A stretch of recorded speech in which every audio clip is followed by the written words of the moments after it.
Hello everyone, welcome to my channel. आपको पता है कि एमपीपीएससी का 24 अप्रैल 2022 का नोटिफिकेशन आ चुका है। 24 अप्रैल 2022 को आपका एग्जाम है और इसका 10 जनवरी मतलब कि आज से इसका ऑनलाइन एप्लीकेशन भी स्टार्ट हो गया है। जिसको भी आप जो भी बच्चा एग्जाम देना चाहता है एमपीपीएससी का, वो आज जाके ऑनलाइन एप्लीकेशन डाल सकता है। ये जो एप्लीकेशन है वो 9 फरवरी तक एलिजिबल रहेगी, तो 10 जनवरी से लेकर 9 फरवरी तक आपका टाइम है। आप ये फॉर्म को फिल कर सकते हैं, ठीक है। 10 जनवरी को दिन में 12 बजे ये ओपन होगा। अभी ओपन नहीं हुआ है, जैसे ही ओपन होगा मैं आपको वीडियो बनाऊंगी। उसमें मैं आपको जो बच्चे घर से फॉर्म भरना चाहते हैं ऑनलाइन, वो घर बैठे ही ये फॉर्म भर सकते हैं। मैं आपको इसका एक वीडियो बता दूंगी बनाकर कि कैसे आप घर से भी भर सकते हैं। और जिसके पास पीसी या फिर फोन से भी आप इसको भर सकते हैं, लेकिन मैं आपको लैपटॉप पर बताऊंगी स्क्रीन पर कि किस टाइप से आप भर सकते हैं। जिसको नहीं आ रहा है वो डायरेक्टली एमपी ऑनलाइन भी जाके भर सकता है, और जिसके पास इंटरनेट अवेलेबल है वो घर से भर सकता है, ठीक है। तो एग्जाम है हमारा 24 अप्रैल 2022 को। अब ये जो वीडियो है ना, वो टाइम टेबल के ऊपर है कि आपको कैसे अपना टाइम टेबल सेट करना है कि आप 24 अप्रैल 2022 के एग्जाम के लिए तैयार हो सके। आपका रिवीजन भी हो जाए प्लस आपका सिलेबस भी कंप्लीट हो जाए। अगर आपने एमपीपीएससी का क्या सिलेबस है, क्या एग्जाम पैटर्न है, वो वीडियो नहीं देखा है तो आप वो जाकर देख सकते हैं। मैं इसमें यहाँ पर आई बटन में भी दे दूंगी, प्लस एंड स्क्रीन पे भी आपको मिल जाएगा। और नहीं तो आपको मेरा चैनल है शिवी सिंघल नाम से, वहां पे जाके भी आपको वो वीडियो मिल जाएगा एग्जाम प्रिपरेशन में, या एमपीपीएससी भी अगर आप डालेंगे by Shivi Singhal exam pattern तो भी आपको मिल जाएगा। क्लियर। तो एग्जाम हमारा 24 अप्रैल को है। तो कितने दिन बाकी हैं, क्या क्या हमको पढ़ना है, क्या हमारा सिलेबस है, हम कैसे सुबह से लेके शाम तक अपना टाइम टेबल बनाए जिसके अकॉर्डिंग हम अपना पूरा सिलेबस जो है वो इन दिनों में कर ले, और 24 अप्रैल को हमारा एग्जाम देने का दिन आए, उस दिन हमारा सारा का सारा सिलेबस कंप्लीट हो जाए। क्योंकि देखो, सिलेबस कंप्लीट होता है तभी हमारे पास क्या आता है, कॉन्फिडेंस आएगा, ठीक है। तो चलिए स्टार्ट करते हैं कि आज कितनी तारीख है और 24 अप्रैल में कितने दिन बाकी हैं, उसका हमको कैसे टाइम टेबल सेट करना है। देखो, नंबर ऑफ डेज पहले हमको कैलकुलेट करने हैं। आप आज ये वीडियो देख रहे हैं या बाद में कभी भी जब आप वीडियो देख रहे हैं, उस दिन से आपको अपना डेज कैलकुलेट करना है। मैं ये वीडियो 10th ऑफ जनवरी को बना रही हूँ, इसलिए मेरे जो डेज कैलकुलेट करूंगी वो मैं 10th ऑफ जनवरी से करूंगी, ठीक है। आपको क्या करना है, अपनी नोटबुक में एक कोई नोटबुक बना लीजिए अपनी, जिसमें आपको ये जो 3 महीने में आप पढ़ने वाले हैं वो सब आप लिखने वाले हो, ठीक है। तो सबसे पहले उसके पीछे के पेज निकालिए और उसमें आप आज की जो डेट है वो लिखो, ठीक है। 10 जनवरी है, 10 जनवरी से लेके आपको सारी डेट लिखनी है, 11, 12, 13, 14 अप टू 23 अप्रैल, ठीक है। 23 अप्रैल तक आप सारी डेट्स लिख देंगे। फिर नंबर ऑफ डेज कितने बचे हैं वो आपको कैलकुलेट करने हैं, ठीक है। जैसे आज हमने कैलकुलेट किया, 10 जनवरी से 10 फरवरी 30 दिन ये हैं, ठीक है। फिर 10 फरवरी से 10 मार्च 30 डेज ये बचे हुए हैं। 10 मार्च से 10 अप्रैल 30 डेज ये, और बाकी के ये कितने डेज, 13 डेज ये लेफ्ट है हमारे पास, ठीक है। तो टोटल हमारे पास 90 डेज जो है वो पढ़ने के लिए अवेलेबल है, और 13 डेज जो है वो हम रिवीजन के लिए रखेंगे, ठीक है। जिन बच्चों ने एमपीपीएससी का सिलेबस नहीं देखा है वो सिलेबस देख सकते हैं, मैंने वीडियो भी बना रखा है डिटेल्ड, उस पे आप वहां से भी देख सकते हैं। और नहीं तो आप गूगल पे डायरेक्टली आप डाल लीजिए एमपीपीएससी का सिलेबस, तो आपके पास वो प्रिंट आउट आ जाएगा। और मैंने जब सिलेबस वाला वीडियो बनाया था तभी भी मैंने आपको बोला था कि आपको सिलेबस अपने का प्रिंट आउट निकलवा के अपने पास रखना है, या आप प्रिंट आउट नहीं निकलवा रहे तो खुद से लिख लीजिए वो सिलेबस में क्या क्या है। तो जैसे मैं बता दूं आपको कि कितने सिलेबस में हमारे 10 यूनिट्स है, ये हमको पता होना चाहिए, ठीक है। एक सेकेंड, 10 यूनिट है, और 10 यूनिट्स को हमको कितने दिन में कंप्लीट करना है, 90 डेज में कंप्लीट करना है। मतलब 9 डेज पर यूनिट हमारे पास बचा हुआ है। एक यूनिट को हमको 9 डेज में कंप्लीट करना है, ठीक है। ऐसे 10 यूनिट है, अब हम वो कैलकुलेट करेंगे। ये आपके नंबर ऑफ डेज कैलकुलेट कर रहे हैं अगर आप आज से प्रिपरेशन कर रहे हैं। अगर आपने मान लो ये वीडियो आपके पास बाद में पहुंचा, जैसे फॉर एग्जाम्पल आपने 10 फरवरी को खोल के देखा, तो आपके पास नंबर ऑफ डेज कम बचेंगे, तब आपके पास 60 डेज ही बचेंगे। तो मतलब 6 डेज बचेंगे आपको पर यूनिट के लिए, ठीक है। उसमें से 13 डेज हमने रिजर्व कर रखे हैं। 13 डेज में हम ये 10 यूनिट्स का रिवाइज करेंगे, प्लस क्या करेंगे हम, क्वेश्चन आंसर सॉल्व करेंगे, ऑब्जेक्टिव करेंगे, ठीक है। 3 डेज के लिए, ठीक है।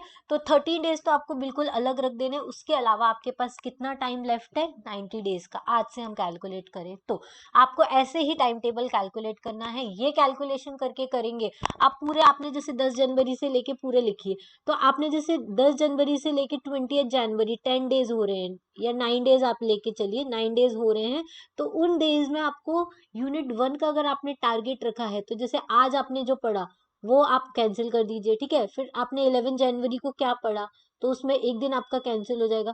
और आपका सिलेबस आपको चेक करना है कि मेरा कितना सिलेबस बचा है यूनिट 1 का या यूनिट 2 का, ठीक है। उसके हिसाब से आपको फिर क्या करने हैं, उससे स्पीड भी आपको बढ़ानी है। आपका रेगुलर जो टाइम टेबल है वो भी अभी हम डिस्कस करेंगे कि आपको डेली का टाइम टेबल क्या रखना है कि आपका 9 डेज में ये यूनिट जो है वो 1 कंप्लीट हो जाए, हर यूनिट जो है वो 9 डेज में कंप्लीट होती चली जाए, ठीक है। अब हम यूनिट वाइज पहले टाइम टेबल देख लेते हैं, हम यूनिट वाइज टाइम टेबल कैसे बनाएंगे। देखो हमारी कितनी यूनिट्स है एमपीपीएससी के एग्जाम में, 10 यूनिट्स है। पहली जो देखो, इसमें से 10 यूनिट्स में से अधिकतर जो पोर्शन है वो किसका है, एमपीजीके का है। क्लियर। एमपीजीके आपको किससे करनी है, इंग्लिश मीडियम वालों के लिए 2 बुक बहुत अच्छी है, जिसमें से एक बुक अभी मैं उसका पूरा का पूरा आपको समरी बनाऊंगी, आप वो भी देख सकते हैं, और नहीं तो आप खुद से भी पढ़ सकते हैं। इंट्रोडक्शन टू एमपीजी की एक बुक आई है, इसका 4th एडिशन लॉन्च हुआ है, और ये एमसी ग्रो हिल की बुक है, ठीक है। एमसी ग्रो हिल कौन है, जिन्होंने हमारी पॉलिटी की एम लक्ष्मीकांत लिखी है, उन्हीं ने ये बुक लिखी है। इस बुक का बेनिफिट क्या मिलेगा आपको, इस बुक में एरर नहीं है। इसके अलावा और भी एमपीजे की बुक्स अवेलेबल है, जैसे कि मुकेश माहेश्वरी में एरर्स बहुत सारी हैं, नहीं तो आप वहां से भी कवर कर सकते हैं, ठीक है। तो मैं एमसी ग्रो हिल का पूरा समरी वीडियो बनाऊंगा, वो देख सकते हैं, और उससे आपको काफी ज्यादा बेनिफिट मिलने वाला है, ठीक है। चलिए, तो आपने देखा कि आपकी अधिकतर यूनिट्स तो एमपीजे की है, जैसे कि यूनिट 1 एमपी की हिस्ट्री है, एंड यूनिट 3 एमपी का जीओ है, यूनिट 5 एमपी का कॉन्स्टिट्यूशन है, ठीक है। और साइंस एंड टेक तो ये आगे, तो 3 मेन यूनिट्स तो ये है, इसमें एमपी का जीके कवर होता है। और एग्जाम में एमपी जीके का वेटेज भी बहुत ज्यादा होता है। 35 जो क्वेश्चन आते हैं, 30 से लेके 35 क्वेश्चन जो है वो अधिकतर एमपी जीके के ही पूछे जाते हैं। लास्ट ईयर का जो एग्जाम था वो काफी, मतलब हम बोल सकते हैं टफ और इजी के बीच में था। कुछ क्वेश्चन तो इतने इजी थे कि अगर आपने थोड़ी बहुत भी ऊपर ऊपर से एमपीजी के पढ़ा है तो आपको बन जाएगा। कुछ क्वेश्चन ऐसे थे कि आपने उनको डीप में पढ़ा है तो भी आपसे क्वेश्चंस नहीं बनेंगे, ठीक है। तो ये चीज आपको ध्यान रखनी है। इस साल पेपर हर साल अनप्रिडिक्टेबल होता है, लेकिन आपको तैयारी पूरी करनी है, ठीक है। चलिए, तो एमपी, अब हमारा फर्स्ट यूनिट क्या है, एमपी हिस्ट्री। तो आपको एमपी हिस्ट्री का टारगेट रखना है, 9 डेज में आपका एमपी हिस्ट्री कंप्लीट हो जाना चाहिए। 9 डेज में क्या आपका ये एमपी का हिस्ट्री में आपको डे वाइज अगर आपने उस टाइम टेबल को फॉलो किया तो 9 डेज क्या आपका ये जो एमपी हिस्ट्री है, जो पहली बार पढ़ रहा है उनके लिए भी वो 5 डेज में हम कंप्लीट कर लेंगे। प्लस हमारे जो बाकी के 4 दिन बचेंगे, उस दिन में हम क्या करेंगे, इसके क्वेश्चन आंसर्स करेंगे। क्या करेंगे, क्वेश्चन आंसर्स करेंगे, ऑब्जेक्टिव सॉल्व करेंगे। पुणेकर की एक बुक आती है, उसके भी मैं वीडियोस बनाऊंगी, उससे आप पूरे हिस्ट्री के क्या कर सकते हैं, क्वेश्चन सॉल्व कर सकते हैं, ठीक है। फिर यूनिट 2 क्या है, इंडियन हिस्ट्री के बारे में है। इंडियन हिस्ट्री आप कहाँ से पढ़ सकते हैं, तमिलनाडु की क्लास 11th एंड क्लास 12। इसके पहले के जो टॉपर थे 2018 और 2017, अगर आप उनकी बुक लिस्ट चेक करेंगे तो उन्होंने बोला है तमिलनाडु की क्लास 11th और 12th की हिस्ट्री जो है वो बहुत बेनिफिशियल है, और उसके वीडियो भी मेरे चैनल पर अवेलेबल है, डिटेल में मैंने एक्सप्लेन किया हुआ है। इंडियन हिस्ट्री भी आप कितने डेज में खत्म कर सकते हैं, 9 डेज का आपका टारगेट है, आपको 9 डेज में कैसे भी खत्म करके इसके एमसीक्यू सॉल्व करने हैं। किस टाइप के क्वेश्चन एमपीजीके में आते हैं, मतलब एमपीपीएससी में आते हैं, वो आपको देखना है। क्लियर, वो क्वेश्चन आपको सॉल्व करने हैं। तो 7 डेज में आप ट्राई कीजिए इसको खत्म करने का, और 2 दिन आपको उसका ऑब्जेक्टिव करना है। या फिर आप एक और ऐसा पैटर्न फॉलो कर सकते हैं कि आप पूरे 9 डेज कीजिए, जैसे कि आपने 9 डेज तक का टारगेट रखा है, तो आप पूरे दिन में 2 घंटे ऐसे निकालिए जब आपको ऑब्जेक्टिव सॉल्व करने हैं, ठीक है। तो वो भी आपको हेल्पफुल रहेगा। थर्ड यूनिट जो आपको करनी है एमपी ज्योग्राफी की करनी है, ठीक है, वो भी आपका 9 डेज का टारगेट होना चाहिए। इंडियन ज्योग्राफी 9 डेज का टारगेट। फिर एमपी का कॉन्स्टिट्यूशन और इकोनॉमी करना है, ये भी आपका 9 डेज का टारगेट होना चाहिए। इंडियन कॉन्स्टिट्यूशन में आता है आपका एम लक्ष्मीकांत, ये आपको पहले से पढ़ी हुई होनी चाहिए। ये बुक में बहुत सारे चैप्टर हैं, पूरे चैप्टर करने में शायद 100 आवर्स तो आपको मिनिमम लगेंगे ही, ठीक है। तो एम लक्ष्मीकांत अगर आपने करी हुई है तो आप उसको 9 डेज में रिवाइज करके उसके क्वेश्चन सॉल्व कीजिएगा।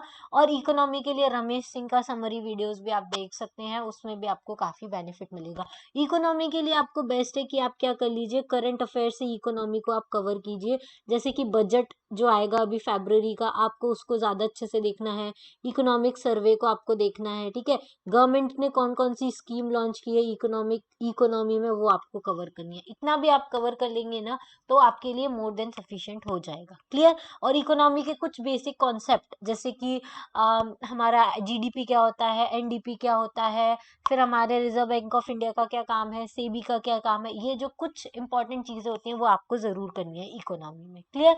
फिर साइंस एंड टेक का आपको पूरा करंट अफेयर फॉलो करना है। साइंस एंड टेक से रिलेटेड क्या क्या आ सकता है वो आपको देखना है। साइंस एंड टेक में कंप्यूटर के जो क्वेश्चंस आते हैं वो आप ल्यूसेंट से कवर कर सकते हैं। क्लियर। फिर आता है हमारा करंट अफेयर। करंट अफेयर अगर आपने पूरे साल का कवर किया हुआ है तो आप उसको रिवाइज कर लीजिए। अगर आपने नहीं किया है तो आप प्रतियोगिता दर्पण फॉलो कर लीजिए 1 ईयर का। जैसे कि अप्रैल में एग्जाम है तो आपको मार्च 2021 से मार्च 2022 तक का पूरा करंट अफेयर फॉलो करना है। ठीक है। आप उसके चाहे करंट अफेयर्स के समरी वीडियोस देख लीजिए, बहुत सारे चैनल्स अवेलेबल है, आप वहां से देख सकते हैं। ठीक है। स्टैटिक जीके का भी काफी पोर्शन आता है। स्टैटिक जीके में आप जैसे पहला कौन था, अच्छा एक और इम्पॉर्टेंट चीज आपको जो एमपी के कॉन्स्टिट्यूशन में करना है, फर्स्ट आपको देखना है कौन फर्स्ट प्रेसिडेंट बना था, कौन फर्स्ट सीएम बना था, कौन फर्स्ट चीफ जस्टिस बना है हाई कोर्ट का, सुप्रीम कोर्ट का। और उसके अलावा आपको गवर्नर की पूरी लिस्ट याद होनी चाहिए, इन एमपी के, और सीएम की पूरी लिस्ट याद होनी चाहिए, और chief justice of high court की भी लिस्ट आपको याद होनी चाहिए। इसमें भी मेन जो आपको है फर्स्ट करना है, लास्ट करना है, और फर्स्ट वुमेन कौन है ये तो आपको रटी होनी चाहिए। ठीक है। उसके बाद करंट अफेयर्स में और क्या इंपॉर्टेंट है, आपकी स्पोर्ट्स एक्टिविटीज, कौन कौन से जो इंडिया के प्लेयर मतलब स्पोर्ट्स में कौन कौन फर्स्ट आया है वो आपको देखना है सारे स्पोर्ट्स में। और इंडिया के लेवल पे और एमपी के लेवल पे दोनों, जैसे मलखम्ब में कौन आया है। फिर अवार्ड्स होते हैं स्पोर्ट्स अवार्ड, जैसे कि विश्वामित्र अवार्ड, उसमें किसने जीता है, अर्जुन अवार्ड में कौन कौन से एमपी से लोगों ने जीता है, ये सारे आपको पता होना चाहिए। क्लियर। फिर हमको पढ़ना है ICT, information and communication technology. इसमें आपको सारा इंटरनेट कहाँ से आया, इसका किसने वो किया, ये सब कुछ आपको पता होना चाहिए। इंफॉर्मेशन कम्युनिकेशन टेक्नोलॉजी का पूरा सिलेबस आपको कंप्लीट करना है। फिर यूनिट 10 जो है कॉन्स्टिट्यूशनल बॉडीज। देखो ये वाला कॉन्स्टिट्यूशनल बॉडीज और इंडियन कॉन्स्टिट्यूशन, ये दोनों आप दोनों को मिला के 18 डेज दे सकते हैं, क्योंकि ये वाला जो पोर्शन है कॉन्स्टिट्यूशनल बॉडीज का, वो अधिकतर आपको पूरा का पूरा एम लक्ष्मीकांत में मिल जाएगा। जैसे इलेक्शन का एम लक्ष्मीकांत का जो चैप्टर है constitutional and non constitutional body, वो यहीं से कवर हो जाता है। ठीक है। तो उसमें ये वाला पोर्शन आपका कवर हो जाएगा। तो ये दोनों मिला के आप 18 डेज दे सकते हैं, यूनिट 6 और यूनिट 10 को। तो ऐसे करके आपको 9 डेज के अकॉर्डिंग डिवाइड करना है पूरा सिलेबस। और ट्राई करना है आप अपने पीछे, मैंने बोला कि आप अपने नोटबुक पे सारे डेट्स लिख लीजिए। 10 डे, अगर 10 जनवरी से आप टारगेट कर रहे हैं, मतलब कि आज से अगर आप टारगेट कर रहे हैं, या फिर 11 जनवरी से आप टारगेट कर रहे हैं, तो पूरे 9 डेज कैलकुलेट करके उसके आगे ऐसे मार्क कीजिए। देखो मैं बताऊं आपको, एक सेकेंड, वेट अ सेकेंड। देखो आपको क्या करना है, जैसे आपने 10 लिखा, 11, 12, 13, 14, 15, 16, 17, 18 और 19 तक का। ठीक है। तो इसके आगे ऐसे आपको लिखना है कि मुझे यूनिट 1 कंप्लीट करना है।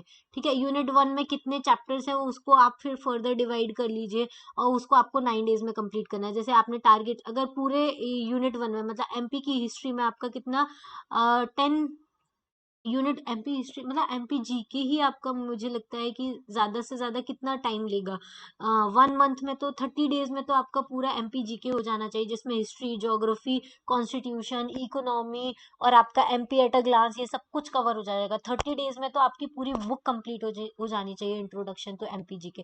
तो उसके हिसाब के आपको डिवाइड करना है। मतलब मैं 9 दिन तो आपको बहुत ज्यादा दे रही हूँ, सफिशियंट अमाउंट ऑफ टाइम है आपके पास। 5 डेज में ही आपका कवर हो जाएगा एमपी हिस्ट्री। एमपी हिस्ट्री तो शायद शायद आपका 2 या 3 दिन में ही पूरा कंप्लीट हो जाएगा, जो इंट्रोडक्शन टू एमपीजीके की बुक में दिया हुआ है, ठीक है। और अगर आपने पहले से पढ़ा हुआ है तो फिर आपका रिवाइज ही हो जाएगा, क्लियर।